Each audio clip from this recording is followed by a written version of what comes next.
Hi, everyone. I'm Margaret Ioannidis, the Assistant Dean for Online LLM Programs at the University of Dayton School of Law. I'd like to welcome all of you to the first webinar in our series, Tech Law Insights, Navigating the Digital Frontier.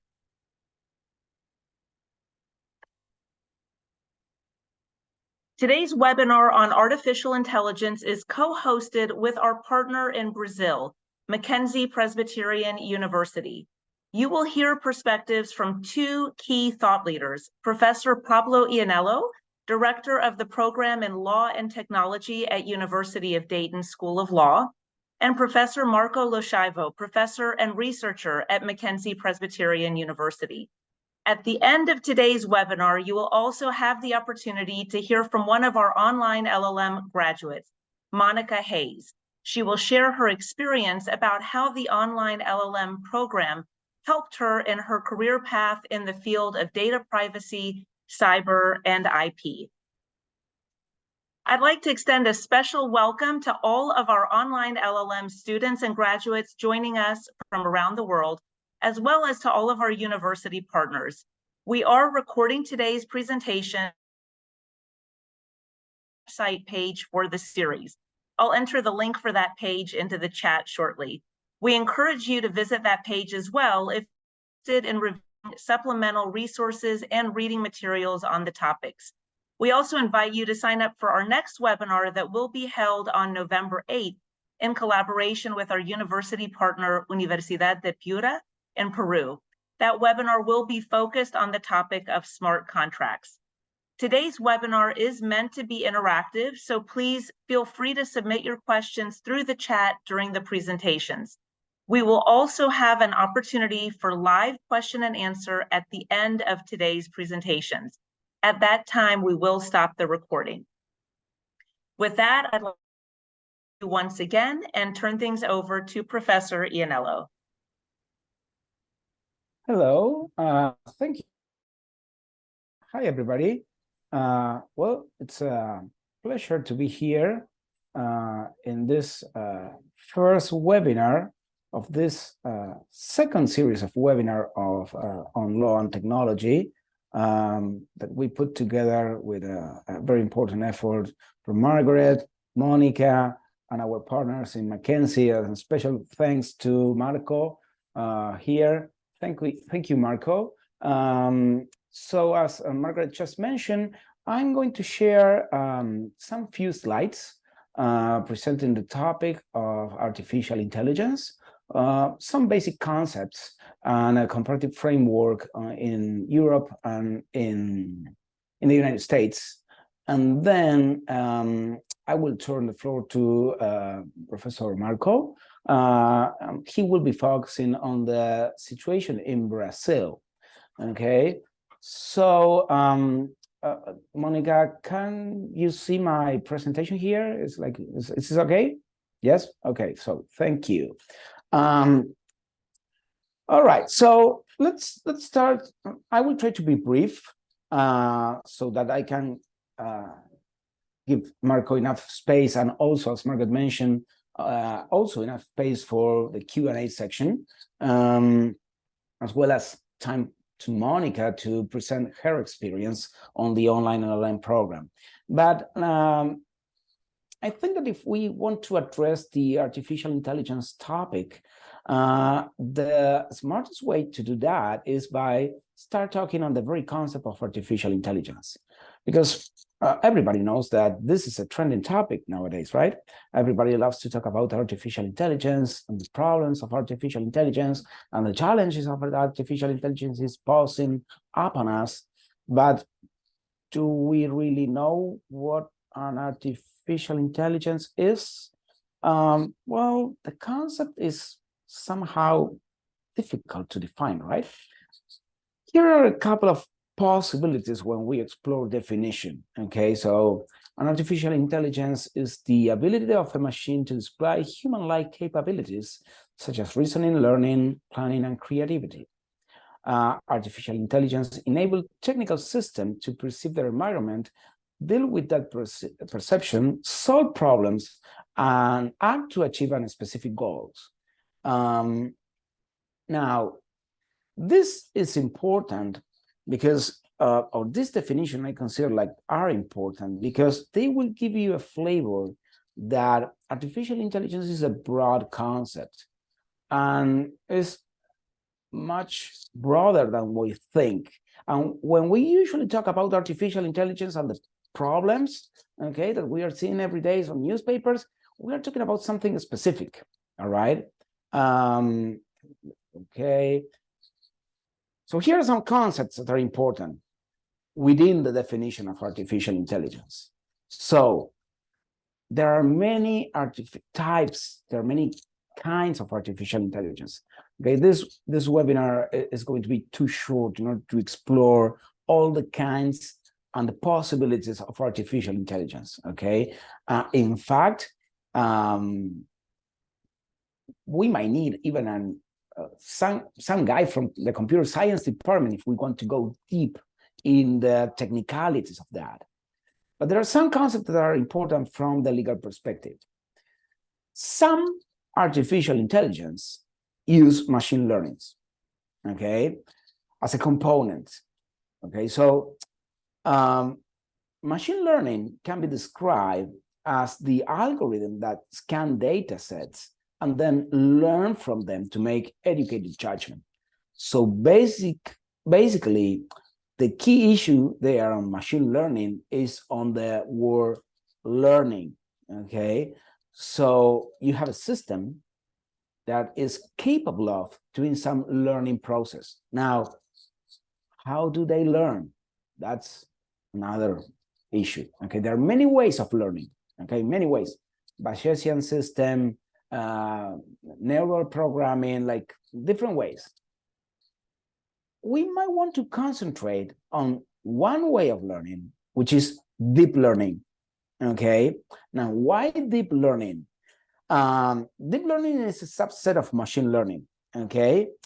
And basically, deep learning or some deep learning processes are based on how we, human beings, we learn, how we learn. How do we learn?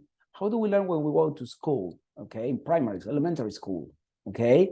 Well, it's not so clear, okay? If I ask you, well, do you remember when you exactly learn to make an addition or a subtraction? Probably you don't recall, okay? You just learn it, okay? So the teacher said something on the board, you practice, and then you learn. You don't remember that. So the learning process might be somehow opaque, okay? It's not so clear. So this is an important concept in artificial intelligence. We have some machine learning process that use some system similar to the way in which we, human beings, we learn, and we know that it's not completely clear how we learn, so the machines, either we are not so completely sure how they learn. So things are like becoming more complex here, right? As a result of this, some artificial intelligence may use machine learning. Some machine learning may use deep learning algorithm, okay? And some deep learning may use neural network programming. So basically, we are trying to mimic how humans will learn, okay? Now, why, sorry, I missed one slide. Why regulation is going to be important consider artificial intelligence? Well, if we focus on this issue of machine learning and specifically algorithms trying to mimic human learning process, well, they may be important in many ways. Like they are going to have an impact on fundamental rights. For example, free speech, okay? Are going to grant an artificial intelligence using these techniques free speech? What about free will? There's a trending topic called neural rights, very related to artificial intelligence. Do we have free will at all when we are navigating through the webs, or are the algorithms setting the patterns that we are seeing through the screen? I know that might be, or that might sound scary, but that's why regulation may play a role. artificial intelligence liability. What if an artificial intelligence commits a tort? Who is going to be found negligent? Well, the one that programmed the artificial intelligence, but the artificial intelligence is learning. And perhaps the guy that programmed the artificial intelligence is not completely sure how that artificial intelligence is learning. So who is negligent? What about fiduciary duties in business law? Can we find negligent an executive, a director in a business association for following the indication of an algorithm? Okay, contract law, labor law, okay. Of course, artificial intelligence and contract law is very related with the next webinar, smart contracts, okay. Labor law, using artificial intelligence, jobs can be reduced. How are we going to deal with that? I mean, take a look on the strike on the actors and performers in Hollywood a few weeks ago. Okay, so okay, and the company said, you know what? No worries. We're going to use an artificial intelligence. It will mimic you.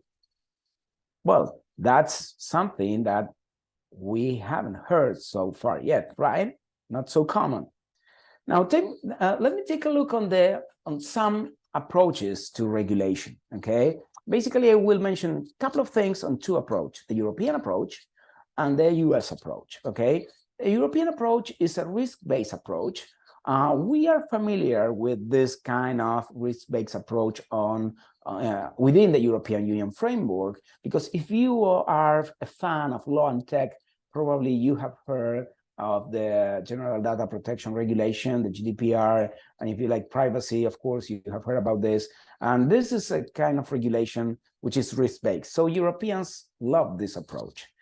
You might like it, you may not, you may agree or you may not, but this is the way they prefer to do things. And they follow the same approach in the European Artificial Intelligence Act, okay,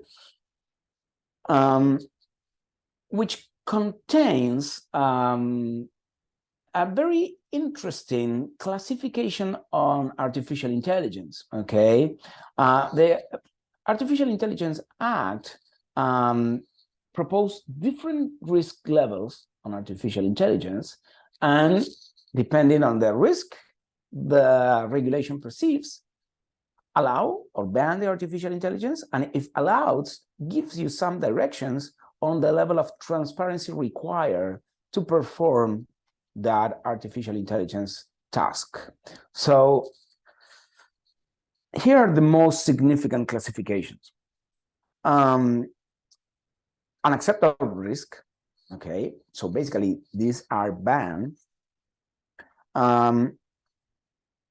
It's interesting to take a look on which activities are banned here, right? It's like, for example, take a look on the first one, like cognitive or behavioral manipulation of people or specific vulnerable groups. What are we talking about here?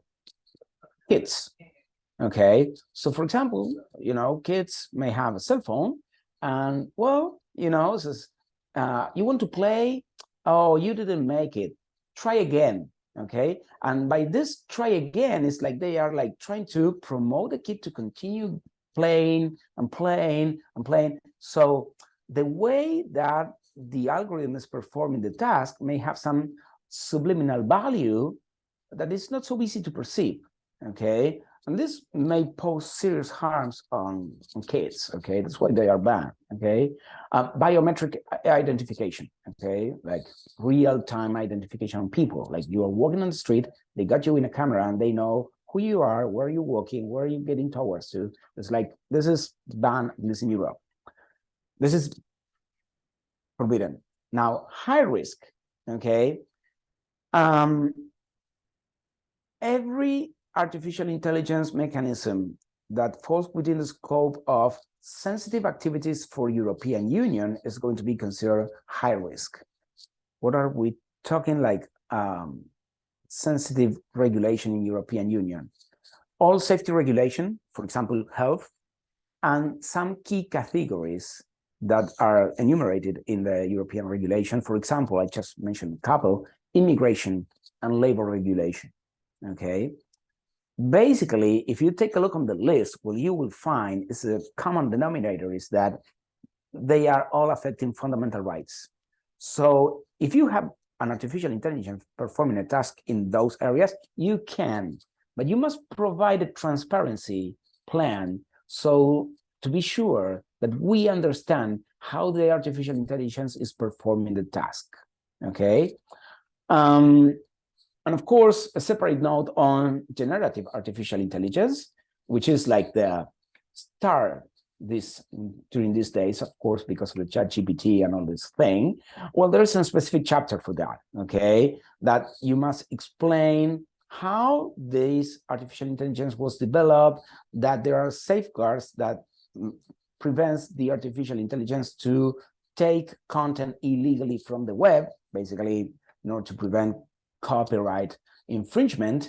And then you have the low risk artificial intelligence. There are not too many requirements in monitoring that kind of artificial intelligence, okay? Now let me move quickly to the situation in the US. Can we have a Russell effect?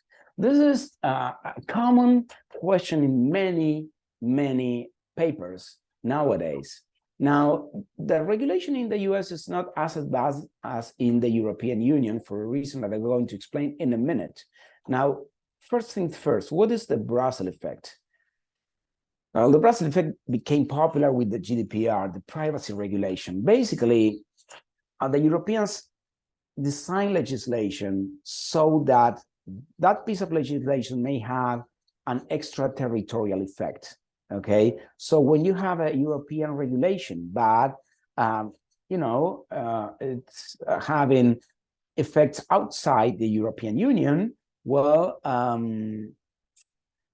you call that a Brussels effect. So sometimes, for example, in privacy, someone in Europe cannot hire with you unless you set up your privacy standard under GDPR, and you are based in Brazil, for example, okay? Are you going to be regulated by the European Commission? No, of course not, but you want to have a contract with your partner in Europe, so you must follow the European standard. In that way, they extend the effect of the law outside the European area, okay? So there's a kind of a discussion whether this Brussels effect may affect the United States. I mean, I cannot provide a definite answer to this. I don't think so. I mean, that's my best guess, but it's an opinion, and of course, it's an opinion can be rebut, okay? And probably I might be wrong. So why is I not? Well, because the approach on technology that you have on both sides of the Atlantic, it has been different. The way that the Europeans tend to do things is not the same way that the US tends to do things. US regulation tend to be more pragmatic, not so like heavily regulated. And then you have like more regulatory limitations. It's not, I mean, many of these topics are regulated at the state level, so you don't have a federal regulation of this. So it's hard to have a coordinated effect among the different states. You may have a Brussels effect in some states. So for example, in privacy, you have something similar in California, all right? But it's hard to see that we are going to see like similar patterns. We have some movement to a kind of a regulation on artificial intelligence, US Algorithmic Accountability Act. But just for the name, you see that this is different, okay? Because it's not regulating artificial intelligence, okay? It's just more specific to automated decision making. So the scope is narrower, okay? The Europeans tend to be broader in the regulation, all right? Okay, so these are the two like tendencies that we are seeing today. In Europe, much more advanced. The US is moving slower, but we are seeing some regulations in specific areas, in specific industries. I will be happy to provide some material if you want. There are some supplementary material in the web page of the webinars. Please feel free to take a look on them. Not much to add on my end, more than saying thank you for time being. And with that, I will give the floor to Professor Lochiavo. Marco, are you there? Thank you, Professor Pablo. My pleasure. Let me just share my presentation.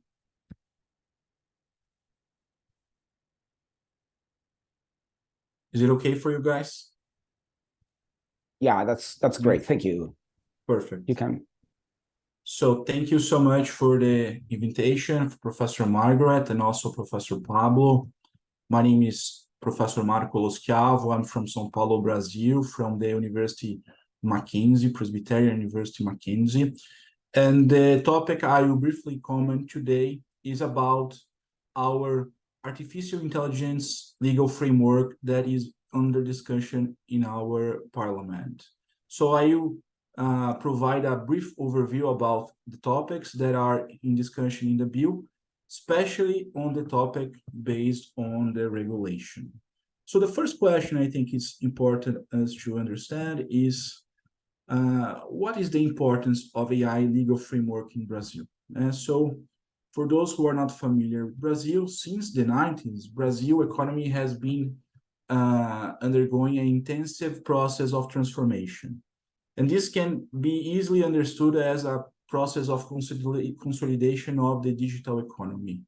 This process can be divided in 3 different phases due to the technology transformation. The first phase, we can say that it's regarding development of the economies connected through the use of internet. The second is the use of digital platforms for the supply of goods and services as the basis of business model companies in Brazil. So most of our companies in some ways are under a digital platform model. And the third and more interesting for us on this webinar today is the automation process of the economy through the incorporation of artificial intelligence. For an example, last year, Brazil started to implement the 5G network, but different challenges have arisen. For instance, the problem of infrastructure in a country as large as Brazil, that is very expensive, requiring different installations of transmission towers, and also a high demand for fiber optic. So this is the context that I would like to present for everyone. What is the importance of the AI regulation observed in Brazil? If we consider the Oxford Insights Index, that is an annual publication, Brazil came on the 37th position in a ranking of 181 countries last year. According to the index, AI intelligence is pointed out as one critical point and a strategic area for research, development, and innovation. But on the other hand, there is a need for public investment to facilitate the digital transformation and to promote social transformation. The fact is that today, there is no legal framework put into force in Brazil for the use of AI. However, nevertheless, one important legislation that Brazil in the last year just put it into force was our General Data Protection Law. We call in Portuguese, Lei Geral de Proteção de Dados. So our General Data Protection Law has become an important factor for inserting Brazil in the list of the countries that have legislation aimed to protect personal data, although the law is not aiming on the AI systems that operate with personal data. So we can see that there is a difference between the protection of data and also the protection of AI. Well, there's just a cross of a minimal area that we can see that there is a relation between them. Our legislation on data protection is, of course, necessary to guarantee the development of AI systems, which are usually based on the processing and transfer of personal data through the informed consent. In this way, our legislation was a great achievement to enable Brazil's future as an important hub for AI systems in Latin America. An important example is our Article 1020 in our legislation that guarantees the right to review automated decisions without human interference. A similar article in Europe is the Article 22 from the General Data Protection Regulation. So this is our situation today in Brazil.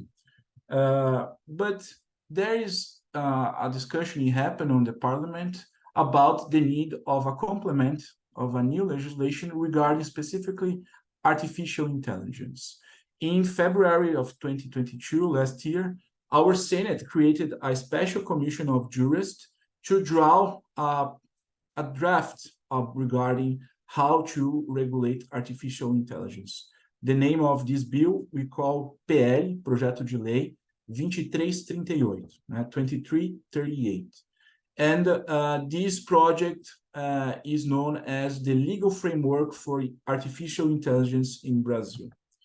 I will highlight now some topics of this bill. The first one is the declaration of some rights of people affected by AI system. For instance, the bill established that people affected by AI systems, they have the right to prior information about their interactions with the AI system, or the people affected have the right to an explanation of the decision, or the right to challenge the decision, the right of human determination and participation in decision-making made on the basis of AI. And finally, the right of non-discrimination and the corrections of direct, indirect, unlawful, or abusive discriminatory biases carried out by the AI system. Another important topic of the bill is the risk-based regulation. In a similar manner, just as Professor Pablo pointed out in the European AI Act, in Brazil, we also apply the risk-based regulations. And basically, there is two levels of risks for us here in Brazil. The first one is the concept of excessive risk, whose applications will be prohibited, and the other one is the high risk, which must be assessed and monitored before and during the use. The bill prohibits, for instance, the implementation of excessive risks in case of systems that include subliminal techniques that may induce people to behave in a way that is harmful or dangerous to health, safety, exploit vulnerabilities of specific groups, or are used by public authorities to classify or rank people. So, just as Professor Pablo pointed out, the examples are similar. The other classification, the high-risk situation, is usually related with infrastructure security, education, vocational training, recruitment, emergency priority, healthcare applications, biometric or health issues. And in this sense, there is the necessary need to monitor how the systems operate during the whole use of the system. For high-risk AI systems, there is the need for an algorithm impact assessment. And usually, in this assessment, there are three main measures that the authority will try to consider. First, they called reliability testing. That is an assessment that must be carried out of the appropriate levels of system reliability according to the sector and the type of AI intelligence application. So this includes discussion as like robustness, accuracy, precision, coverage tests. Another measure is the data management to avoid discriminatory bias. For instance, data management should be adopted with the aim of mitigating and preventing discrimination. This includes, for instance, evaluating the data with appropriate measure to control human cognitive bias, avoid the inclusion of structural social bias, and other kinds of biases. And finally, the third measure that our bill addresses when tries to regulate the high-risk AI system is the explainability of results. For instance, technical measures must be adopted to make it possible to explain the results produced by artificial intelligence system. it is also necessary to provide a general information of the functioning of the AI model employed. So this would be the measures that, for instance, a company that applies high-risk AI should comply with the authority. Another interesting issue is the relation between sandbox regulation and risk-based regulation. This is an important topic since the regulatory sandbox is a collaborative experiment between the authority, the regulator, the agent, and other stakeholders, for instance, innovation company, university, and civil society. The idea is to complement the operation of risk-based regulation with the possibility of experimenting new kinds of AI systems under a controlled, secure process.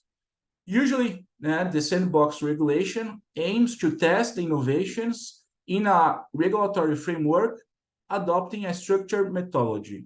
In this sense, the sandbox can ensure an environment that doesn't undermine the innovation in the area of artificial intelligence and also complements the risk-based regulations. For example, startups could put their creation to test without suffering sanctions or fines. For the market, restrictive regulations could stop innovation from developing local and, in the end, technologies that would have been imported.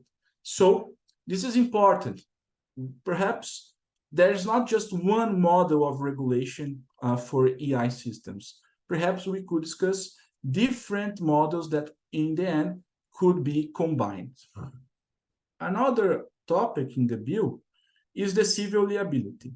So a relevant point in the framework deals with the civil liability of the AI system agents. In this sense, the agent of the system that causes damage will be obliged to make full reparation regardless of the degree of the autonomy of the system. For high-risk or excessive risk AI system, the agent is objectively liable for the damage caused. If the AI system is not high risk, the agent fault is presumed. For instance, the injured party needs to provide proof of the damage. So there's also a mechanism about civil liability in our bill. Other topic that is important is that the public authorities is also subject for the regulation. The bill established, for instance, that the use by public authorities of biometric identification AI system on a continual basis and in public places can only occur on the basis of specific law and judicial authorization in connection with individualized criminal activity in three different situations. First of all, the pursuit of convict sentences to imprisonment for more than 2 years, or the search for victims of crimes or missing persons, and finally, crimes that happen in that moment, crimes in the act. Another polemic issue also in the bill is the facial recognition on public roads, usually adopted in the so-called smart cities. This also should be therefore analyzed carefully, especially considering issues of algorithm racism. Moreover, the bill also established some administrative sanctions. For instance, fine limited to $10 million or 2% of the group's turnover, publication of the infraction, ban on participating in the regulatory sandbox regime, suspension of the development, operation, or supply of an AI system, or even a ban on data processing. So there are different possibilities of administrative sanctions. To conclude my brief presentation, some final remarks addressing the challenges that are not addressed in the bill here in Brazil. And this is also something that is being discussed in the European case. First of all, it is necessary to establish ethical principles in AI operations and use this principle as legal principles to assess the risks in relation to data processing.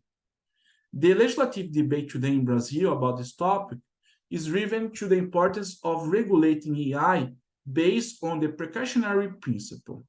The debate has to be broad enough to affect all actors potentially involved in the implementation of certain technology. And on the other hand, the debate recalls measures that reduce the uncertainties related to the use of technologies. This is a difficult task. Some challenges that are not addressed. First of all, who would have the authority to classify the risk? Would it be an independent, an autonomous agent? Would it be the government itself? Would it be the different agents of each sector? For instance, if we are discussing about AI system in the financial market, would the central bank control the risks? This is an important question that, for instance, our bill doesn't address. Another discussion is it reasonable to classify the risk level of AI without having the development of the technology? Perhaps this question represents a possibility of highlighting the importance of sandbox regulation. Or another question for companies, it is merely a legal compliance or what we could call a checklist compliance or risk compliance, which the concern is to be in compliance with the regulation. So these are different questions that there is no simple answer, and many of them has very serious political consequences. And so thank you so much for your attention, and I will be glad to answer and to talk whoever would like to present a question. Thank you, Pablo. Thank you, Marco. That was an amazing presentation, extremely interesting insights. Right now, I will give the floor to Monica, Monica Hayes. Before going into the Q&A section, we would like to present her briefly. Monica is a graduate from the online LL.M. There she is. So, Monica, the floor is entirely yours. Thank you. Thank you, Professor Pablo, Professor Marco. Hi, everyone. I hope you guys have a chance to learn a little bit more about AI and the challenges that we're facing nowadays. I will share my screen with you. Let me know, Professor Pablo, when it's showing. Oh, it's great, Monica. Now you're full screen. Perfect, perfect. So I am a former attorney, a former student of the program. For those of you that do not know me, my name is Monica Hayes, and I'm happy to be here today to share a little bit with you about my experience with the Dayton program. Some of you in attendance today are students of the program, so it's really good and glad to know and see some familiar faces here. Some of you are not. So for those of you who are not familiar with the online LL.M program with the University of Dayton, it's a fully online program here that it's offered for foreign attorneys across the globe. And it's a very, very good tool for attorneys that want to have that grasp and understanding and solid base on US law and the US legal system. Okay, so I graduated from the program in 2020. I then sat for the bar exam here in DC. I am now also licensed in the US. I am also an attorney licensed in Brazil, where I am from originally. Thus my accent, as some of you might notice. And now I am working in the United States as a data privacy cyber counsel for a French bank called BNP Paribas. A couple of notes on following up and picking a little bit back on what Professor Marco was sharing on the intersection of AI and the data privacy, fundamental rights, and ethics. As you know, everything is connected, and we cannot look at AI developments and technology without looking at protections of rights And that's what all jurisdictions across the globe will have in common. Some with different approach, like Professor Pablo explained, but mostly all of them will be looking at how can we allow for development of technology while still protecting the rights of the data subjects, of the citizens that will have their rights impacted by the use of such technologies, right? We have our rights impacted every single day. So we have our data being used, we have geolocation being used, we have our preferences being recorded and tracked. So now here in the United States, with the increment of CCPA and CPRA, which is the California Data Protection Law, we saw a requirement in the regulation for the businesses to inform the data subjects about the use of cookies and trackers. So the regulators and the governments, they are trying to keep following the technology. We're always behind, right? We're always reactive to the technology. Unfortunately, law has always been reactive and not on the front end, but we are trying to regulate those developments in the technology area by putting requirements to those businesses. So we are not tracked without knowing, we are protected in that sense.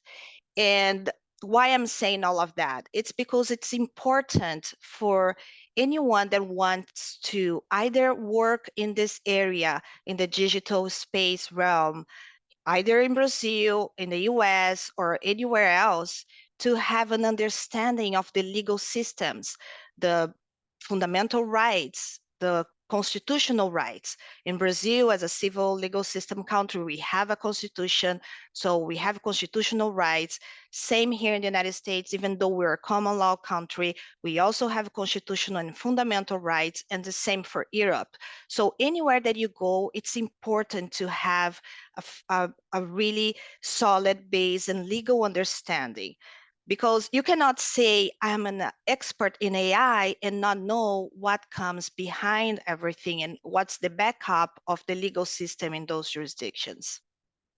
And that's what I actually found with the program with you, Dayton.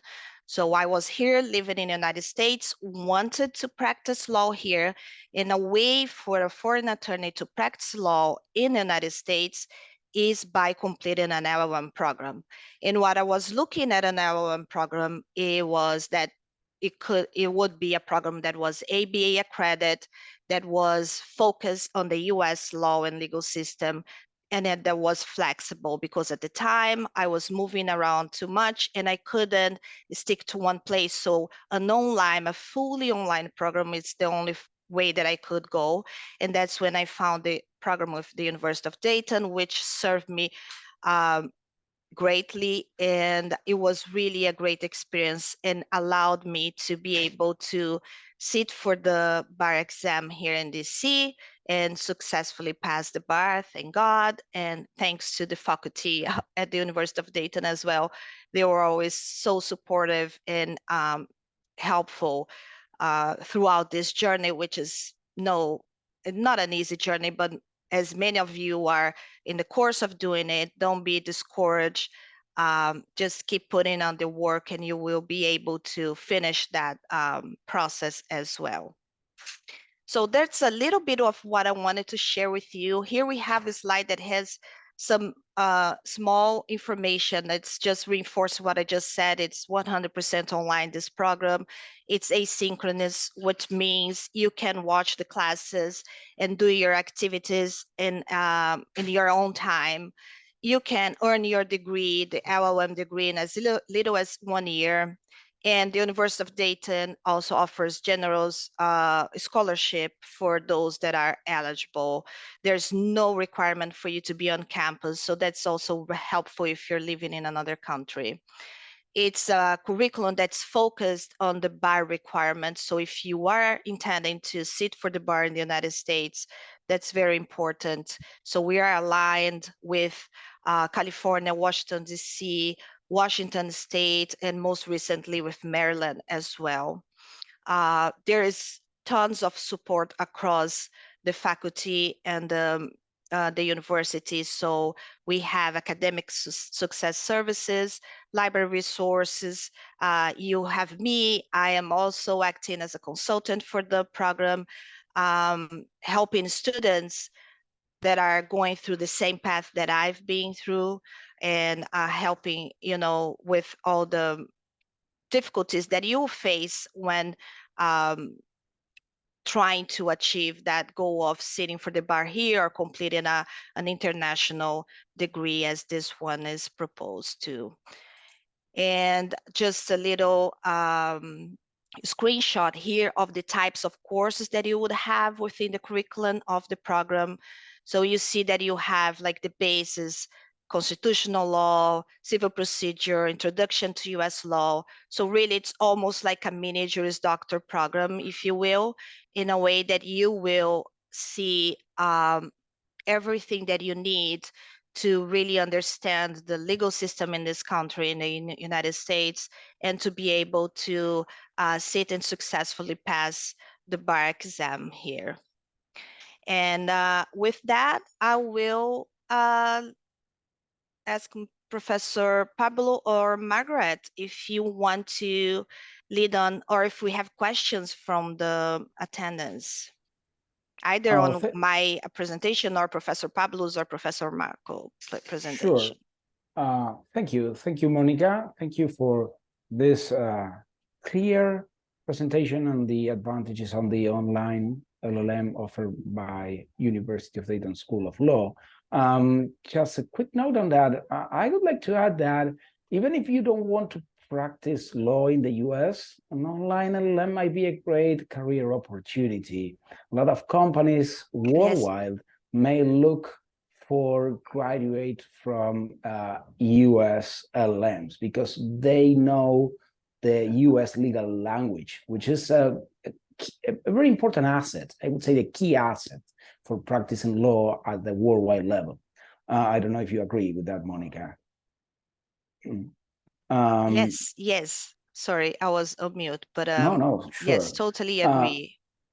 Thank you. And with that, I don't know, I'm seeing Margaret there. So Margaret, would you like to add something before going to the Q&A?